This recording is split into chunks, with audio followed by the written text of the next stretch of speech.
இப்போ 2026 தேர்தலில் விஜய் வந்து இன்னைக்கு பேசும்போது ஊழலற்ற அரசியல்வாதிகளை வந்து தேர்ந்தெடுங்கன்னு சொல்லியிருக்காங்க சார். ஊழலற்ற அரசியல்வாதிகளை தேர்ந்தெடுங்கன்னு சொல்லியிருக்காங்க சார். அவங்க வந்து வாங்குற சம்பளத்தை நேர்மையாக கொடுக்குறாங்க, கணக்கு நேராக கொடுக்குறாங்க. வந்து அட்வைஸ் பண்ணுறாங்க. விஜய் சொல்கிறாரு, அவர் வாங்குகிற சம்பள கணக்கை வந்து ஒரிஜினலாக ஒரு படத்துக்கு எவ்வளோ சம்பளம் வாங்குறாரு என்பதை கணக்கை ஒழுங்காக ஒப்படைக்கிறாரா. மத்திய மாவட்ட ஆட்சியரும் இப்போ கமிஷனரும் நேராக இப்போ ஆய்வு பண்ண போகிறாங்க. சரி, இப்போ வந்து கூடுதலாக வசதி பண்ணுறது அமைச்சர் இருக்கிறாங்க. காம்பவுண்ட் பண்ணாங்க, ஷெட்யூல் வச்சுருக்காங்க. வேணா பார்த்துட்டு நீங்கள் சொல்கிற நாங்கள் நீங்கள் எனக்கு முந்திக்கிறீங்க, நான் உனக்கு முந்தைய நான் ஏற்கனவே சார், இந்த அதிக இது வேலையாட்கள் பற்றாக்குறை எல்லா இடத்துலையும் இருக்குன்னு சொல்கிறாங்க சார். அதுதான் நிரப்புறதுக்கான நடவடிக்கை எடுக்கீங்களா சார்?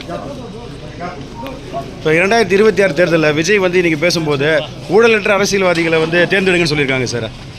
ஊழலற்ற அரசியல்வாதிகளை தேர்ந்தெடுங்கன்னு சொல்லியிருக்காங்க சார். அவங்க வந்து வாங்குகிற சம்பளத்தை நேர்மையாக கொடுக்குறாங்க, கணக்கு நேராக கொடுக்குறாங்க. வந்து அட்வைஸ் பண்ணுறாங்க. விஜய் சொல்கிறாரு, அவர் வாங்குகிற சம்பள கணக்கை வந்து ஒரிஜினலாக ஒரு படத்துக்கு எவ்வளோ சம்பளம் வாங்குறாரு என்பதை கணக்கை ஒழுங்காக ஒப்படைக்கிறாரா. இப்போ மத்திய அரசு யூபிஎஸ்சி எக்ஸாமில் பெரியாருக்கு வந்து ஜாதி